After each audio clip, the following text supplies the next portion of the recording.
We grow when we give. We grow when we give. We grow when we give. Nosotros crecemos cuando damos. We grow when we give. 与えるとき成長する。 We grow when we give. Welcome to ROG, Return on Generosity. I'm your host, Shannon Cassidy. This podcast celebrates generosity at work, not financial giving valuable time, mutual respect, alternative perspectives, and genuine collaboration. Our special guest today is a miracle. Victoria Arlen is a published author, 2012 gold medalist, ESPN host, American Ninja Warrior Junior host, and season 25 Dancing with the Stars contestant. But that's not what makes her a miracle. Her insatiable hope, tremendous faith, and will to live make her a miracle. Welcome to ROG, Victoria. Thank you for having me. Oh my gosh, it's such a pleasure to have you, get the chance to finally meet you and learn more. Could you please share some of your story with our listeners? Yes, I'll give a bit of a cliff notes. I feel like we could talk for hours. But when I was 11, I developed two incredibly rare neurological conditions called Transverse Myelitis and Acute Disseminated Encephalomyelitis. So basically what happened is my body started attacking itself, and it targeted my brain and my spinal cord. These were still considered relatively unknown and doctors weren't super well versed in. But anyway, so very quickly I slipped into a vegetative state. So over the course of 3 months, I became paralyzed from the waist down. And then by the time I had reached the unresponsiveness, pretty much told my parents I wasn't going to make it. And that if I did make it, the Victoria they once knew was never coming back, and that they should basically put me in a special care facility because I won't amount to anything. And so they set up a hospital room in our living room and brought the world to me, unaware that the whole time I'm aware of what's going on. I'm what they call locked in. And so nobody knew that I was locked in. So I'm trying to scream for help and ask what's going on. And hearing, well, she's not here anymore. She's gone. She's not going to make it. I'm like, what are you talking about? I'm completely mentally intact, but nobody knew. So I remember realizing I had my eyes. And so my mom walked in and I'm staring at her. And she's kind of like, because before they were just fixed or rolled in the back of my head or wherever, just stuck. And so she comes in and I'm just staring at her, and she's walking across the room, and I'm just looking and I'm looking and I'm like, oh, this is going to be good. Like I was like, I've never been so excited in my entire life. And so she comes towards me and she can tell I'm staring at her. She kind of took a moment and she was just like, Victoria, if you can hear me, can you blink twice? And I just went just like crazy, because that was the key to unlock this prison I've been in for 4 years. And so from there was a very long and, at times painful and challenging recovery. But I basically had to start from scratch. I was basically a newborn baby in a 15-year-old body, trying to learn how to sit up again, trying to learn how to, hold a pencil again, be able to get myself dressed, find this new normal. And at that point, that is when doctors also were kind of like, we don't know the extent of the brain damage. We don't know the extent of her speaking that'll come back and everything. But she's definitely never going to walk again. Like she's going to be in a wheelchair. And I was at that point I worked with a speech therapist for a very long time and starting to put words together. But I was so excited to speak that I kept wanting to just say a million words because I had so much built up. And so it was learning how to take word for word for word and find different ways to communicate through sign language, through a communication board, through blinking. And so for me, it was just once I started talking fully, I didn't really stop. And from there, I went back to school. I got into swimming. I got a hot pink chrome wheelchair, and I just found a new normal for me. And I found, success in swimming. I found, I got caught up in school and I really just kind of got back into life. And so it was really a very long and kind of crazy journey, but almost 2 years to the day of coming out of the vegetative state, I ended up at the London 2012 Games, which was crazy. Really, really crazy. And when I won, it was the 100-meter freestyle. And I remember when I won, I looked over at my family And they'd come down and they were crying. And I remember being like, that was like the moment where we all knew everything was going to be okay. That's kind of when I started sharing my story. And that's actually how I initially ended up at ESPN. And I was, still swimming at the time. And I had spoken to the entire security team. And I remember Mike Heimbach, who was the captain of everyone there, he came up to me and he said, have you ever thought of a career in broadcasting? And I was 19 at the time, and I was like, I don't know. Like, I love talking and stuff, but like, I was kind of finishing out my swimming career. I had always been a fan of ESPN, and so I went on a tour, and I got to watch a live taping of SportsCenter, and it was just this like light bulb moment. And I remember just being like it was a blink moment for me. Like, it was just like this full circle thing. And so I remember Bill had me come into his office, and Kate was there, and he said, this is my colleague Kate, and we're running the Special Olympic World Games, and we would like you to be our reporter. And I just was like, say that again. And Kate's like, yes, we're offering you a job. And then from there, it kind of opened up the door to, so the only thing that was left that I hadn't done yet was walk. And so for me, it was always like that one thing that I was like, what if, like, I am talking, I'm sitting up, I'm working, like, I am a functional member of society, like, I pay taxes, I was like, I'm doing all these things, but this is one thing where I'm kind of like, And my family had always promised me that they would do, whatever it takes to get back everything that was taken away from me. And so that one thing, the no stone left unturned. And so the one thing that I hadn't done was walk or even be able to stand, and so I remember we went to a specialist, and we were talking to the specialist, and we were like, what are the chances? There's all these breakthroughs with spinal cord injuries and nerve damage. And let's just give it all that I have. You know what I mean? And so for months and months, we got nothing out of my legs, but it was doing something. And sure enough, almost a year later, we got a flicker in my right hip flexor. And that was the first active, muscle recruitment we'd ever gotten. And then from there, I learned to stand. I learned to take little baby steps. And then almost 10 years to the day of becoming paralyzed, I started walking. So in April of 2016, I started walking. And then a year and a half later, I attempted to dance on Dance with the Stars. And here we are. I give you a very long cliff notes. There's a lot. Wow. There is so much there.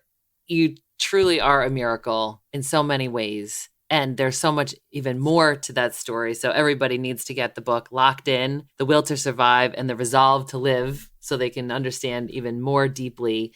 Before we move off of Dancing with the Stars, you didn't just attempt to be on Dancing with the Stars. Could you just share a little bit about your success on Dancing with the Stars? So that was a big win for me.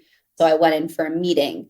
And they're like, we would love to have you on the show. Is this something you'd be interested in? And I was like, yeah, like, I think so. And then I ended up flying to Minneapolis for the X Games. And I remember I got the call from my agent, and he was like, hey, you're going to be on Dancing with the Stars this fall. And I remember like agreeing to it and then having to go on air a few minutes later and just being like, oh no, this is happening. And I couldn't tell anyone. I literally could tell my parents, and that was it.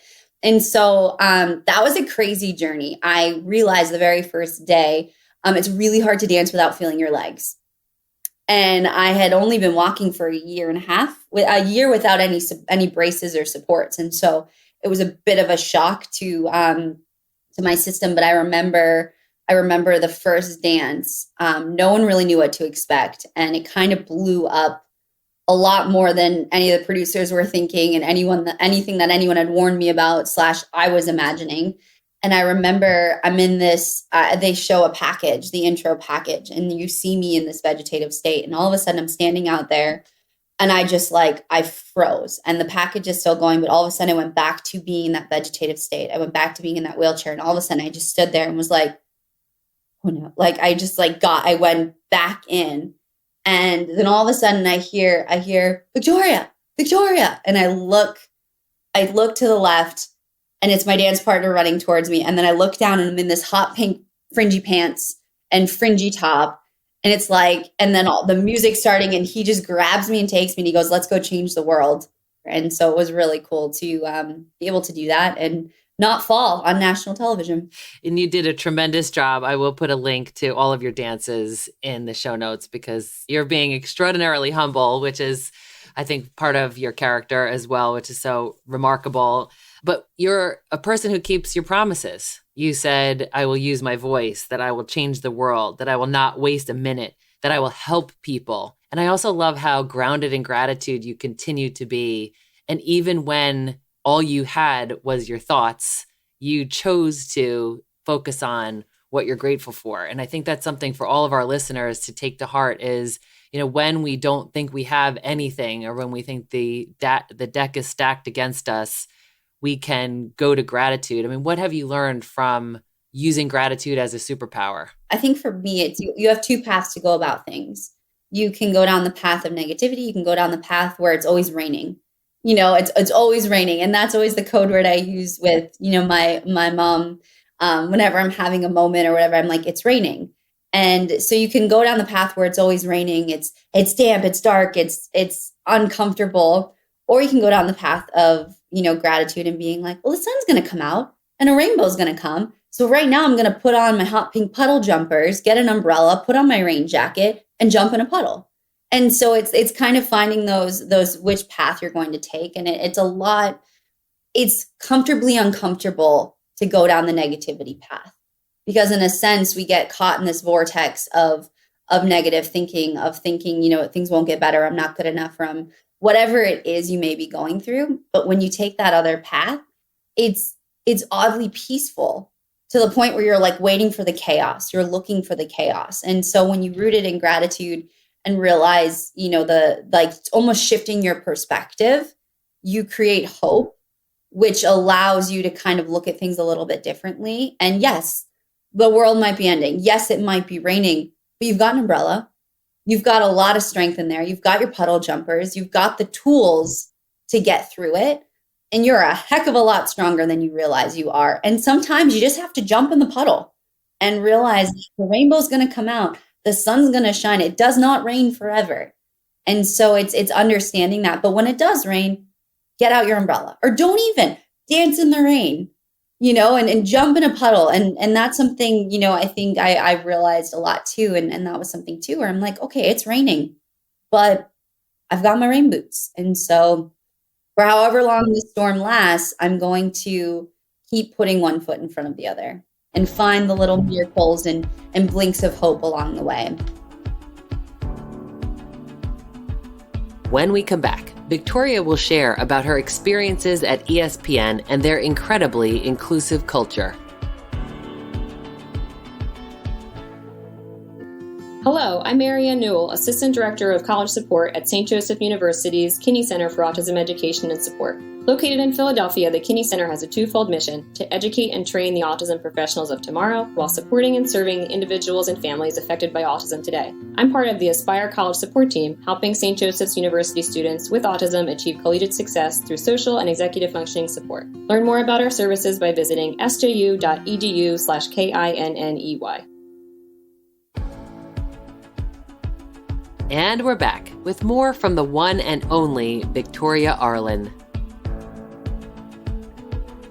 I think it's helpful for listeners to understand your experience as talent and the role that ESPN played, and just what are some of the things that you could call out to other employers and leaders who are listening on how they could be inclusive and find ways to be able to accommodate the kind of talent that they might have access to. Mm-hmm. That's a great question. I was actually speaking on a panel a couple months ago, and people were sharing their different stories and the things they have dealt with and struggled with having a disability in the workforce. And I remember sitting there and being like, really? Like, really? And for me, it wasn't a part of the conversation.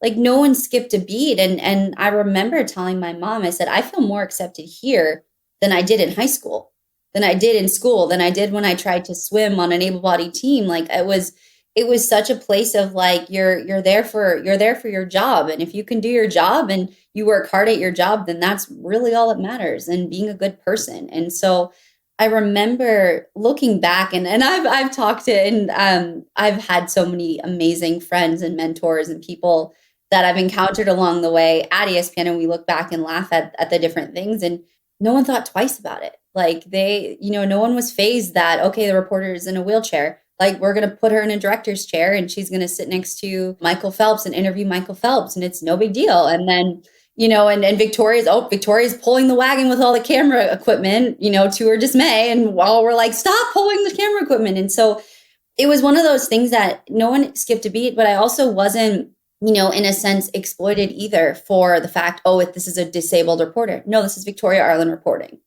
So what advice do you have for people who are listening and really want to be more inclusive? They want to participate in a world where everybody belongs. What could you tell us, Victoria? I mean, that is my dream, is that we live in a world where everyone belongs. And as cheesy as that sounds, it really is. It doesn't matter, what you can and can't do, what you look like, where you come from, is everyone's got a story. And I think that's something that I've learned so much working in television, sharing so many stories, but also with my own story, and also just the stories I've heard, is that everyone has a story. And so if we can go about life and the people we encounter with compassion, gratitude, empathy, and just this joy that you want everyone else to find, is I think that would make the world just a beautiful place, almost in a sense, giving them a hug. Maybe not a physical hug, but in a sense, going about the world and going, whether it's wherever you come from, is honoring everyone's story. This person might not be able to walk. This person might not be able to talk, but boy, do they have a brain. Boy, do they have a story. Boy, do they have this ability to do something amazing. And so I think that's the big thing, is to kind of go about every single day, no matter what, disabilities, not disabilities, different backgrounds, colors, everything, is go about it with empathy and love, and know that we're all here on this crazy earth for a reason, but we're all in this together. And I think we're coming from a space where we've all been so divided for so long, this last year and a half with COVID, that it's going about with that love and empathy and leading your life with that. And that was a huge thing for me that I learned in the vegetative state, in the positions where I saw doctors giving up on me. I saw doctors making fun of my parents for having hope that I would come out of this. I saw, abuse from nurses. And for me, I learned to find a space of empathy and love and gratitude, and realize, this is a space that this is the space I'm going to choose to live in. And by doing so, I really hope others will find that, or will learn from that, or be inspired by that. Because at the end of the day, all you can control is yourself and how you go about things, whether it's success or challenges or moments where you're like, what am I doing? How do I do this? How do I get out of this? And so I think it's staying rooted in your having empathy, love, joy, and gratitude, and sprinkling your faith amongst it all. I think those are big things to go about that. And just knowing, like, taking yourself out of the ego and being like, what do I want to give to this world? Because we only have a limited time here. So leave your impact, because we're all able to leave an impact here. And part of your impact and the way that you're changing the world is through your Victoria's Victory Foundation, where you are really taking that promise and saying, how can I be of service? How can I create a place where people get the support they need, the love they need, the compassion, the companionship, the fellowship, the community? So you have created this Victory Foundation. The link is in the show notes. Tell us a little bit about that. And then I'd love to close with your favorite mantra. Yes. So Victoria's Victory Foundation, since I was a little girl, I have wanted to help people. I remember my mom would put me to bed and I just wanted to help people. And I would be so distraught over different issues in the world and stuff. And she's like, yes, we can do that when we go to bed. We have to go to bed. We have to rest up. And so for me, that's always been a dream of mine. And when I came out of this, I dealt with a lot of survivor's guilt. And I remember being like, how come I got the miracle and 99.9% of the people don't get that miracle? And I remember I couldn't understand that. And yes, I had success and I was doing all these things that I love to do, but it was always in the back of my mind. And I remember it's kind of around the time I was writing my book, just having this complete mental breakdown. And it was kind of my first being hit by a train by, post-traumatic stress and on, where I learned about anxiety and depression and how you can't just hide behind a smile, and realizing that, and in such a state of, despair and pain, realizing like, okay, how can I find a purpose for this? And I remember, we at Project Walk, we saw so many people where my mom was like, I can donate hours for people to come here, but this person doesn't have a wheelchair that fits them. This person can't get out of the house. This person can't have specialized nursing care. And we donated all my equipment to different families in need. We donated our van. We donated my wheelchairs. And like one woman hadn't been out of the house in 4 years until we gave her my wheelchair. And I was fresh out of my wheelchair at that point, and I would have still probably given it to her, even if I still needed my wheelchair. And so I remember when we were starting, I remember being like, I want to help people. I've been so blessed. I have been so freaking blessed that I want to be a blessing to others. And so we assembled an incredible team. And I was like, I want to do this. I want there to be no such thing as a lost cause. And when we started, it was pretty crazy how it all kind of came about. And next thing you know, we launched our Victory Scholarship Program, and we're helping people all over the country with all sorts, all ages, from teeny tiny babies to 80-year-olds. Like it was incredible to see how quickly we were able to get to work. And it's crazy because, the disability world is often a forgotten community, because you're pretty much given, an option of a hospital bed or a wheelchair. You're not going to get a wheelchair van. You're not going to get adaptations at home. And I was so fortunate that my family, we had the means to have the proper equipment, but how many people do not? And so to kind of bring it all together, that was really, all the other things were part of it, but that was really the big thing where I realized why I survived. And this gave me a purpose for that pain, to help other people in pain and other people who are struggling find their purpose again. Because like I said, it's empathy, it's love, it's gratitude, it's compassion, but it's also reaching out your hand and helping someone else. And I always say, like this whole journey was climbing a mountain, but when you get to the top, you want someone to enjoy the view with. You want to help someone else get up there too. And so it's been just such a joy to see and to be able to continue to use my platform to help people. It's been really incredible. And it came from such a place where I was really just struggling. And then to now see, the miracles in motion, it's been really special. It is so incredible to get the chance to hear this live and to learn more about you and what I would describe as your generosity journey, your generosity story. You're the kind of person who takes inventory of what you have and feels most alive when you give, right? You grow when you give. And that's something you have modeled throughout your whole life in every way, in the most remarkable ways. So thank you for sharing that encouragement and for creating that foundation where we can participate. So your mantra, which is on the wall in Project Walk in Boston, it is face it, embrace it, defy it, conquer it. Victoria Arlen, how can we apply this mantra to our own life? So I came up with this when I was very sick, and I realized very early on that everyone has challenges. Mine were pretty dramatic challenges, but I realized I have to face this challenge head on. You can't hide from it. You can't brush it under the rug, because at the end of the day, it's there. And so I had to face it. Then I had to almost embrace it. Like you almost have to kind of welcome the challenge in. And as much as you don't want to hug it and let it in, it's there. So what are you going to do? Just bring it in. And so it's embracing those struggles and embracing those challenges, which ultimately give you the strength to defy the obstacles, to defy the naysayers, to defy the circumstances or the lost cause, label you're given, which ultimately allows you to conquer it. And so for me, it's with challenges, you got to face them. You got to embrace them, as painful as that hug might be. But then at the end of the day, you get to defy them and conquer them. How often do you use this mantra in all areas of your life? It's a roller coaster. We're all on a roller coaster. And even yesterday, I had a meeting with my neurologist, and I had my neuro tests were not good. And I remember just being like, Because like every now and then I'm like, nah, I'm good. Like we're fine. Like nothing's wrong. Like I get to be normal. And then like reality hits and my legs had regressed a little bit. And so we did this neuro test and I remember getting in my car and I'm like, well, Victoria, we're going to face it, embrace it, defy it, and conquer it. And so it's something that I use every day because look, at the end of the day, we all have challenges. We all have obstacles.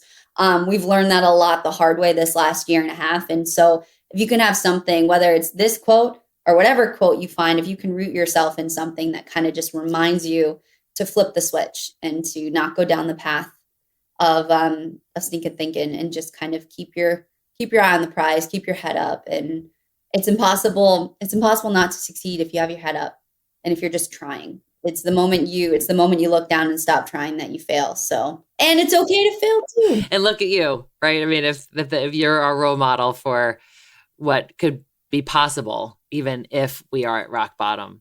So thank you for living boldly and for using your voice to change the world. I am so deeply grateful for you, Victoria. Thank you.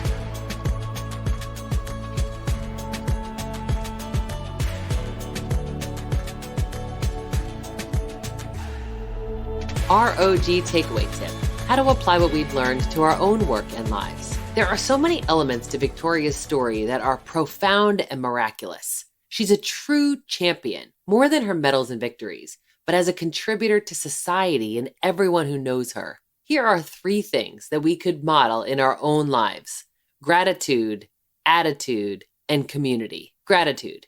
You know that I'm a raving fan of gratitude. It's a superpower. Gratitude has been scientifically proven to improve our health, wellness, relationships, and perspective. Of the many things in life that we can't control, we can control ourselves and time to reflect on what we're grateful for. Even when she was in her vegetative state, Victoria found hope by appreciating the things in her life that she was grateful for. There were so many things that she couldn't change and didn't have. She recognized one thing that she could change was what to focus on and appreciate what she did have. How about you? What's something you're taking for granted right now? You can control it, but you've lost sight of that fact. Maybe it's how you're communicating with someone or yourself. Attitude. We've heard it said, attitude determines altitude. Attitude is everything. Charles Swindoll wrote in a piece called Attitude, life is 10% what happens to us and 90% what we do about it. Victoria said, I think staying rooted in empathy, love, joy, and gratitude, and sprinkling your faith amongst it all, taking yourself out of your ego and asking, what do I want to give to this world? Because we all have a limited time here to leave our impact. Woo-wee! Yeah, that. We can all impact the world. It's an attitude of agency and service. We need to be rooted in empathy, love, joy, gratitude. That's an attitude of positivity and possibility. How would you describe, in general, your attitude? Do you tend to bring energy and optimism to situations in your life? Do you complain a lot? Little things get on your nerves? What if life was only 10% of what happens to us and 90% what we do about it? How would that change things for you? And then community. Think about the communities that you belong to. Your family, neighbors, your friend community. Maybe you're an alumna of a certain school or program. Maybe you've been in a sorority or fraternity or the military or service projects. You may be a member of a worship community or a group of people rallied around a cause. We all need a support network that believes in us. Victoria referred to her family, her dance partner, her team at ESPN. Having people in her corner accommodated and supported her and also enabled her to go above and beyond. Her dance partner even said, let's change the world. And they did. Who's in your community? How do they support you? How do you support them? How can you deepen those friendships and relationships? Invest in your communities. They are precious gifts for us, and they meet our human need to belong. Join us next week, episode 55, as we meet with Marianne Newell and Jalen Dotson from St. Joseph University Kinney Center for Autism Education and Support. They will dispel some of the myths about autism and share the truth about the talent and capacity of people with autism. Don't miss it. Until then, stay generous, everyone. Thanks for listening to ROG, Return on Generosity Podcast. Please help us grow by subscribing and reviewing us on your favorite podcast player. And for more information, visit bridgebetween.com.